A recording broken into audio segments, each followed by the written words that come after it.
ಸಿದ್ದರಾಮಯ್ಯ ನೇತೃತ್ವದ ರಾಜ್ಯ ಸರ್ಕಾರ 2 ವರ್ಷಗಳನ್ನು ಪೂರೈಸಿತು. ಅದಕ್ಕಾಗಿ ಸಾಧನಾ ಸಮಾವೇಶ ಆಯಿತು, ಕಾರ್ಯಕ್ರಮಗಳಾದವು, ಎಲ್ಲ ಆಯಿತು. ಈಗ ಕ್ಯಾಬಿನೆಟ್ ರೀಶಫಲ್ ಮಾಡಿ ಅನ್ನುವ ಕೂಗು. ಸಚಿವ ಸಂಪುಟ ಪುನರ್ರಚನೆ ಆಗಲಿ, ಉಳಿದ ಅನುಭವಿಗಳಿಗೆ ಅವಕಾಶ ಸಿಗಲಿ.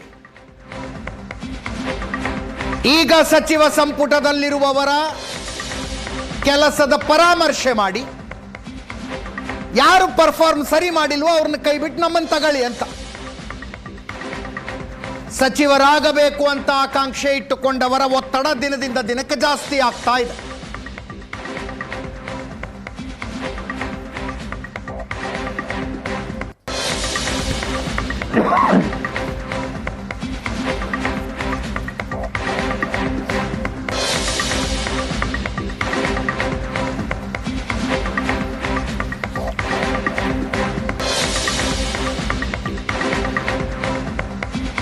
ಇವತ್ತು ಮಾಜಿ ಸೈನಿಕರ ಜೊತೆಗಿನ ಸಂವಾದ ಕಾರ್ಯಕ್ರಮಕ್ಕೆ, ಜೈ ಹಿಂದ್ ಅನ್ನುವ ಕಾರ್ಯಕ್ರಮಕ್ಕೆ ವೇಣುಗೋಪಾಲ್, ರಣದೀಪ್ ಸಿಂಗ್ ಸುರ್ಜೇವಾಲಾ ಅವರೆಲ್ಲ ಬಂದಿದ್ದಾರೆ. ಈ ಸಂದರ್ಭದಲ್ಲಿ ಸಚಿವ ಸಂಪುಟ ಪುನರ್ರಚನೆಯ ಬಗ್ಗೆ ಚರ್ಚೆ ಆಗುತ್ತಾ?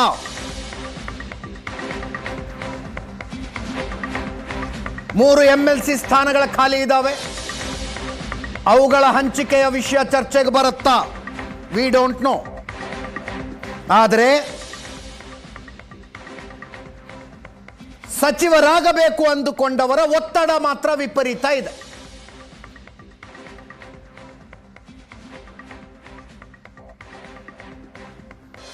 ರಣದೀಪ್ ಸಿಂಗ್ ಸುರ್ಜೇವಾಲಾ ಮತ್ತು KC ವೇಣುಗೋಪಾಲ್ ಉಪಮುಖ್ಯಮಂತ್ರಿ DK ಶಿವಕುಮಾರ್ರನ್ನ ಭೇಟಿಯಾಗಿರುವ ದೃಶ್ಯಗಳನ್ನು ನೋಡ್ತಾ ಇದ್ದೀರಿ.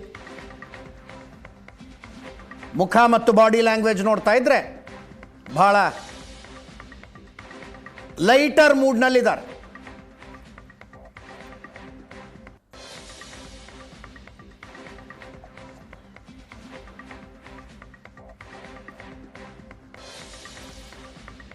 ಈಗಾಗಲೇ ಸಚಿವರಾಗಬೇಕು ಅಂದ್ಕೊಂಡವರು ಹೈಕಮಾಂಡ್ ಹತ್ರ ಹೋದಾಗ ಸರ್ಕಾರಕ್ಕೆ 2.5 ವರ್ಷ ತುಂಬೋ ತನಕ ನೀವು ಬರಲೇಬೇಡಿ ಅಂತ ಹೇಳಿದ್ರಂತೆ.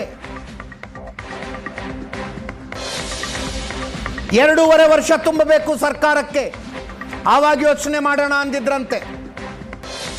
ಯಾಕೆ 2.5 ವರ್ಷ ಅಂದ್ರು?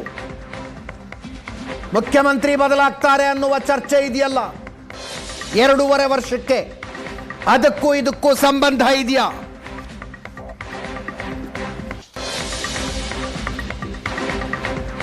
ಈಗಾಗಲೇ DK ಶಿವಕುಮಾರ್ ಅವರು ದಿಲ್ಲಿಗೆ ಹೋಗಿ ಸ್ಪಷ್ಟವಾಗಿ ಹೇಳಿ ಬಂದಿದ್ದಾರೆ, ಅಕ್ಟೋಬರ್ ಅಂತ್ಯದ ವೇಳೆಗೆ ನಾನು ಮುಖ್ಯಮಂತ್ರಿ ಆಗಬೇಕು ಅಂತ.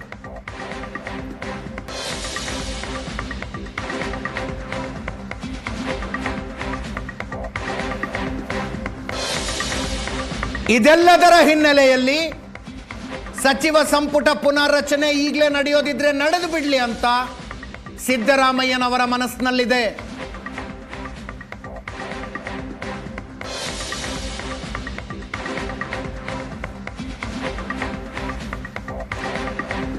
ಈಗಲೇ ಸಚಿವ ಸಂಪುಟ ಪುನರ್ರಚನೆಯಾದರೆ ಮುಖ್ಯಮಂತ್ರಿ ಬದಲಾವಣೆಯ ಚರ್ಚೆಗಳಿಗೆ ಒಂಥರ ಫುಲ್ ಸ್ಟಾಪ್ ಇದ್ದಂಗಾಗತ್ತೆ.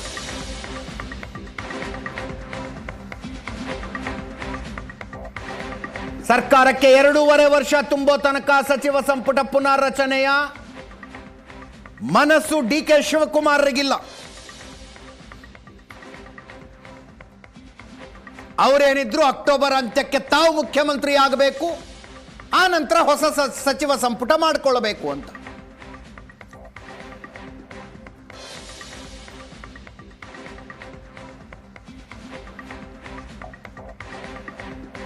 ಈ ಮಧ್ಯೆ ಅದೊಂದು ಚರ್ಚೆ ಇದೆ. ಈಗಾಗಲೇ ಸಿದ್ದರಾಮಯ್ಯನವರು 5 ವರ್ಷದ ಸಂಪೂರ್ಣ ಅವಧಿಯನ್ನ ಮುಗಿಸಿ ಮೊದಲನೇ ಟರ್ಮ್ನಲ್ಲಿ 2013ರಿಂದ 18ರ ತನಕ, ದೇವರಾಜ ಅರಸು ಅವರ ನಂತರ ಸಂಪೂರ್ಣ ಅವಧಿ ಮುಗಿಸಿದ ಏಕೈಕ ಮುಖ್ಯಮಂತ್ರಿ ಅನ್ನಿಸ್ಕೊಂಡಿದ್ದಾರೆ.